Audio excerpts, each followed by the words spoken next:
Mataas na ang araw nung gumising ako kaya naisipan kong i-recharge muna tong aking mga solar lights. Just in case na magkakawalaan ng power ay ready na kami. Kinahapunan ay napagdiskitahan ko naman ang mulberry plant ko. Ito nga yung 4 na beses ko na nilipat-lipat kaya naudlot yung bunga. Ang advice sa akin ng isang kaibigan ay kakalbuhin ko daw para mamunga na siya. Para daw ma-stress yung puno at magkakabunga na siya. Parang ganun.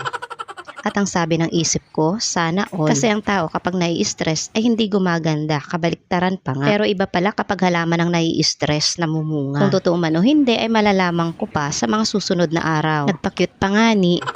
Napagalitan pa ako ni Jowa at bakit ko daw kinalbo doon daw sumisilong ang mga aso namin. Wala na rin naman siya nagagawa dahil ubos na ang dahon nung makita niya. Yung naglagay ka ng arm sleeve pero naka-sleeveless. Parang it doesn't make sense but somehow it does.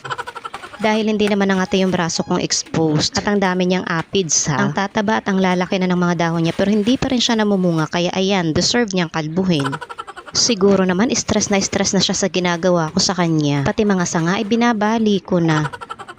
Pero ako talagang na-stress dito sa lumang motor ni Jowa. Ang sikip na nga ng paligid namin, ang dami pang nakatamba. Darating din ang araw na magugulat na lang siya dahil mawawala na yan sa paningin niya. Tapos kapag tatanungin niya ako ay magpapatay mali siya lang din na parang wala siyang kausap.